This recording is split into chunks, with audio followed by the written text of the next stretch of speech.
Hello students, आज हम सीखेंगे ट्रिग्नोमेट्री टेबल बनाना बिल्कुल इजी वे में। ठीक है, सबसे पहले आपको क्या लिखना है, अपने साइन, कोस, टेंजेंट, कोट, सीकेंट और कोसिकेंट पहले इस लाइन में आपने इसी सीरीज में लिखना है।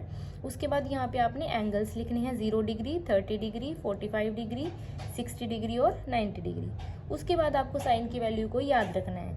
साइन 0 पे 0, फिर 1/2, फिर 1/√2, फिर √3/2 और 1।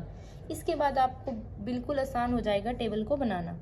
जैसे आपने साइन की वैल्यू लिखी है इसमें इस तरीके से, अब आपको इसका उल्टा चलना है। पहले 1, फिर √3/2, फिर 1/√2, फिर 1/2 और फिर आ जाएगा आपके पास 0। ठीक है, अब आपने लिखना है टेंजेंट। टेंजेंट क्या होता है हमारे पास, साइन बाय कोस।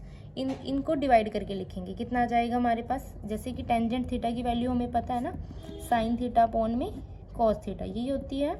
तो हमने इन दोनों को डिवाइड करना है। 0/1 करेंगे 0, 1/2 डिवाइड करेंगे √3/2, तो वो कितना आ जाएगा हमारे पास, जैसे 1/2 इसको जब डिवाइड करेंगे √3/2 तो हमारे पास आएगा 1/2 मल्टीप्लाई 2/√3, 2 से 2 कैंसिल, 1/√3। ठीक है, ऐसे ही हमने इन सबको डिवाइड करना है। यहाँ पे हमारे पास आ जाएगा 1, यहाँ पे √3 और यहाँ पे इन्फानाइट, क्योंकि 1 के बाय में अगर 0 करते हैं तो वो नॉट डिफाइन बन जाता है। ठीक है, इसके बाद हमें पता है साइन का उल्टा क्या होता है, कोसिकेंट। अब हमें क्या करना है, इसका उल्टा करना है, यहाँ पे लिखना है 0/1 है, मतलब यहाँ पे 0 के डिवाइड में 1 है तो 1/0 हो जाएगा नॉट डिफाइन।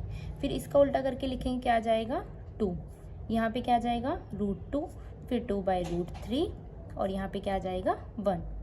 ठीक है, अब जैसे यहाँ से हम इधर गए थे फिर यहाँ से उल्टा चले थे।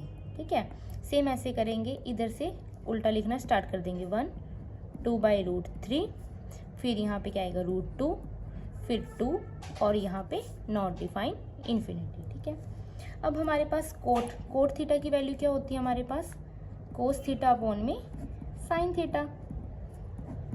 ये चीज़ें आपको ध्यान रखनी है। ठीक है, अब cos theta by sine theta करना है हमने, इन दोनों को डिवाइड करेंगे, मतलब कोस को ऊपर रखेंगे, साइन को नीचे रखेंगे। अब कोस की वैल्यू 1 है, 1 के बाय में 0 जाएगा, क्या बन जाएगा हमारे पास नॉट डिफाइन। फिर ऐसे ही √3/2 डिवाइड में 1/2, तो 2 से 2 कैंसिल हो जाएगा, कितना बचेगा हमारे पास √3। सेम ऐसे हमारे पास यहाँ क्या आएगा 1, फिर आएगा हमारे पास 1/√3 और फिर हमारे पास 0। ठीक है, बिल्कुल आसान है ये टेबल बनाना। अगर आपको वीडियो अच्छी लगी हो तो लाइक, शेयर और सब्सक्राइब जरूर कर देना। Thank you.